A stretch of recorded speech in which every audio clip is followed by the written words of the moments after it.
Hey everybody, welcome on back. For the past couple of days, you've been examining the age of exploration. So you've been taking a look at how Europeans are going to take to the seas and use new technologies to explore the oceans. As a path to the Americas or as a path around the southern tip of Africa into the Indian Ocean. And today, you're really going to be taking a look at what the impact of the exchange of goods between the Americas and Europe is going to be. So this is going to be something called the Columbian Exchange, which is literally just a system of exchange that emerged as a result of Christopher Columbus's voyage to the Americas.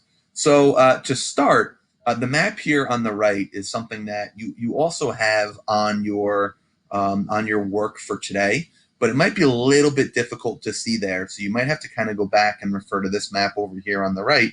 But really, what I wanted you to do to start is just think about your favorite food, right? Whatever that may be. It could be pizza. It could be any type of food that you really enjoy. And I want you to think about the ingredients that go into that. And I think you'll start to realize that the ingredients that go into your favorite food, in a lot of cases, are a mix of New World ingredients, meaning ingredients or goods that were found naturally in the Americas, and Old World ingredients, meaning goods that were found naturally in Afro Eurasia.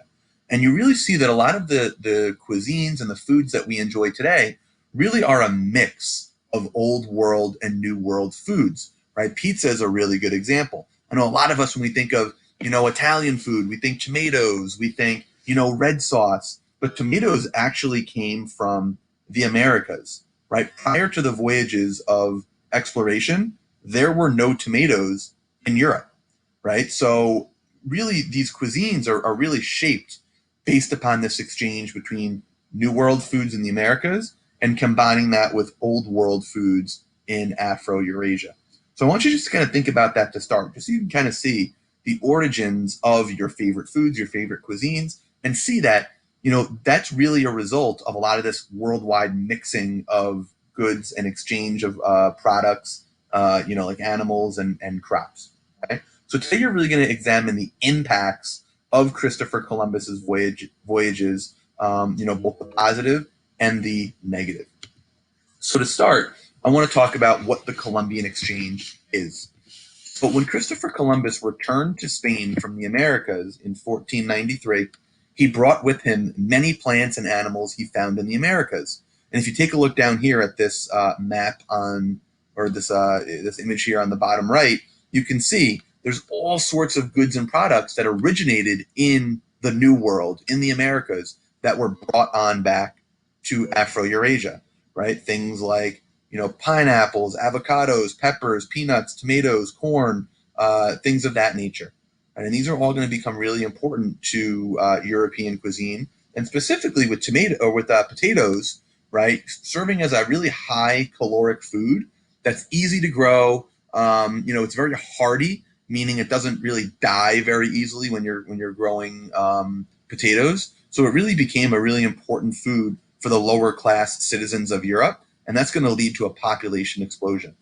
Right? So by late 1493, Christopher Columbus had returned to the Americas and brought with him a collection of European animals and plants. So we're starting to see this exchange of biological goods, right? Plants and animals coming from America to Europe and Europe to America. And that's the Columbian Exchange.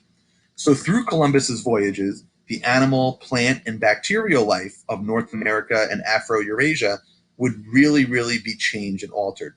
The mixing of these different plants and animals is going to have a variety of effects on the people and the environments of both of these regions.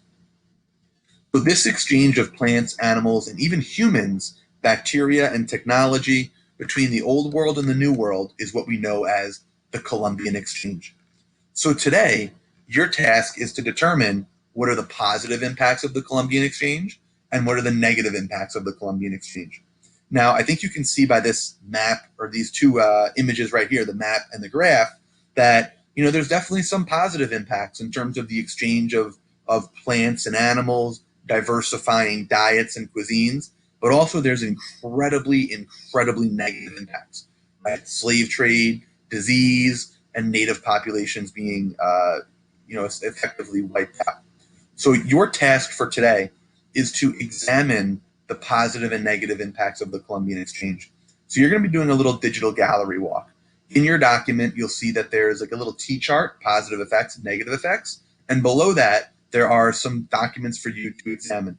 Now, one thing that I really want you to remember is, you can kind of categorize your evidence any way you want. There's no right or wrong here. If you think something fits a negative impact, if you think the transfer of foods between the new world and the old world is a negative impact, that's fine. Right? If you think it's positive impact, that's fine. It's completely up to you and your interpretation. Right? What I'd like you to just make sure that you do, if possible, is when you put little bullet points in the T-chart, just in parentheses, put the document number that you got that information from, just for easier reference, okay? So for today, you're just kind of examining the impacts of this Columbian Exchange, and we'll kind of continue forward with, the long-ranging effects of this exchange, as we start to see increased interaction between the natives in the Americas and Europeans.